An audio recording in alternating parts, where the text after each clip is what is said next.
Time it always welcome Zonaisu student মই বন্দিতা লৈ আহিছো star cements presents time eight big breaking শিলচৰত সংঘৰ্ষ হয় ভয়ংকৰ ঘটনা কিয়নো চৰকাৰী বিষয়াৰ বাহনে সংঘৰ্ষ কৰিলে ভয়ংকৰ কাণ্ড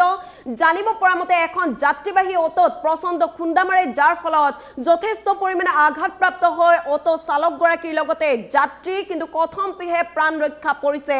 যাত্ৰীসহ অটো চালকগৰাকী আৰু এই সমগ্ৰ ঘটনাৰ পাছতে ঘটনাস্থলীত উত্তপ্ত পৰিস্থিতিৰ সৃষ্টি হোৱা দেখিবলৈ পোৱা গৈছে আৰু ইতিমধ্যে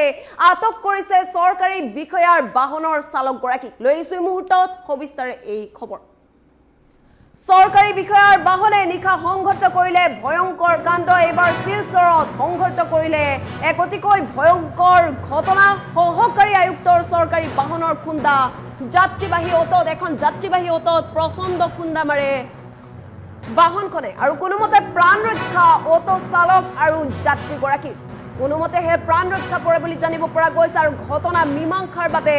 মাতিনি অটো চালকক প্ৰহাৰৰো অভিযোগ কৰা বুলি অভিযোগ উত্থাপন হোৱা দেখিবলৈ পোৱা গৈছে আৰু সমজিলা আয়ুক্ত কাৰ্যালয়ৰ 3 কৰ্মচাৰীৰ বিৰুদ্ধে গোচৰ ৰুজু কৰা হৈছে শিলচৰ মণিপুৰ ৰাষ্ট্ৰীয় ঘাইপথৰ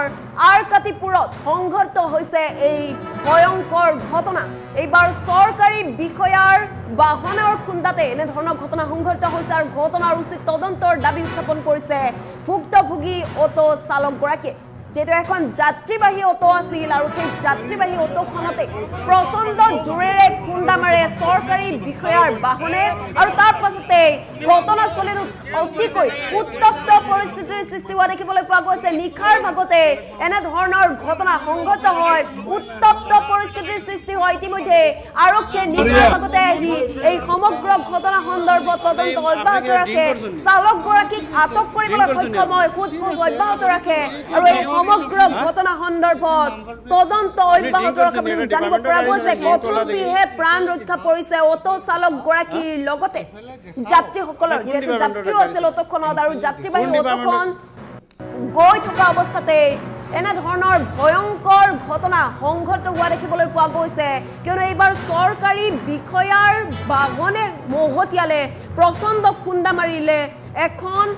অটোত যাত্ৰীবাহী অটোত প্ৰচণ্ড খুন্দা মাৰে আৰু খুন্দা মৰাৰ পাছতে এই ভয়ংকৰ পৰিস্থিতিৰ সৃষ্টি হোৱা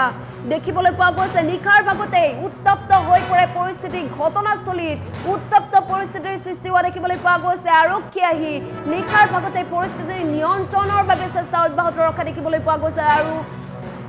আটক কৰা বুলি জানিব পৰা গৈছে ইতিমধ্যে চৰকাৰী বিষয়াৰ বাহনখনৰ চালকগৰাকীক আটক কৰা বুলি জানিব পৰা গৈছে সোধপোছ অব্যাহত ৰাখিছে কিহৰ বাবে এই দুৰ্ঘটনাটি সংঘটিত হ'ল কিহৰ বাবে এই ভয়ংকৰ কাণ্ড সংঘটিত হ'ল এই সমগ্ৰ ঘটনা সন্দৰ্ভত ইতিমধ্যে তদন্ত অব্যাহত ৰখা বুলি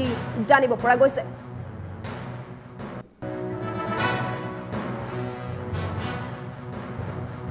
বাড়ি রংপুর পার্ট 1 আরকাটিপুর তেমুকাত আমি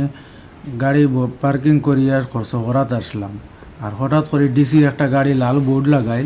আর তারা খুব স্পিডে আইছে লক্ষ্মীপুর দিক থেকে আইয়া মানে তারা মারিয়া আমার গাড়িটা গেছে আমার বাজাজের অটো আমি হঠাৎ করে দেখিয়া গাড়ি মারিচ্ছে কইতে কইতে আমি গেছি যাওয়ার পরে গিয়া আমি কিতা করতাম হঠাৎ করে আর একজন মানুষ লইয়া আমি মদ্রাফুল তারা আটক করছি তারা ওদিক থেকে ওদিকে খাটে আমার সাইডও দেয় না খাইয়া খানা আর ইয়া বাদে ওখানে খাড়া করার বাদে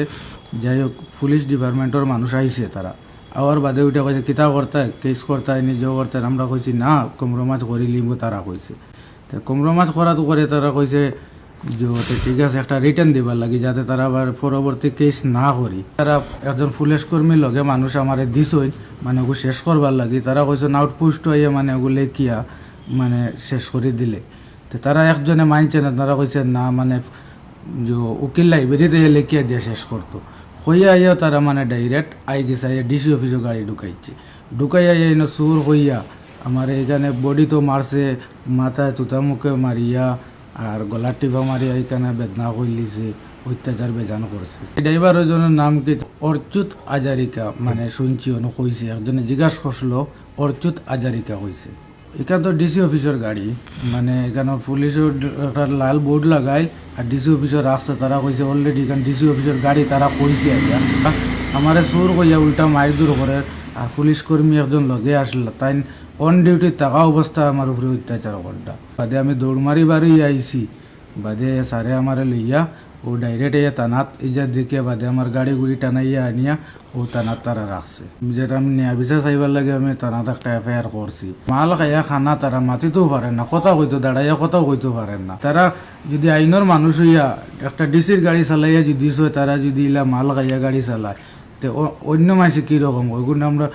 ন্যায় বিচার ওগু চাই এখন একটা ডিসির গাড়ি চালাইয়া যদি তারা যদি ওরকম মানে করে অত্যাচার করে মানুষের উপরে তো একটা আম মানুষে কিতা করতো ডিসি অফিসে হারাইয়া মারছে তারা 3 জন আসলো আর আমরা 2 জন আসলাম পুলিশ কর্মীতে তাই না একজনে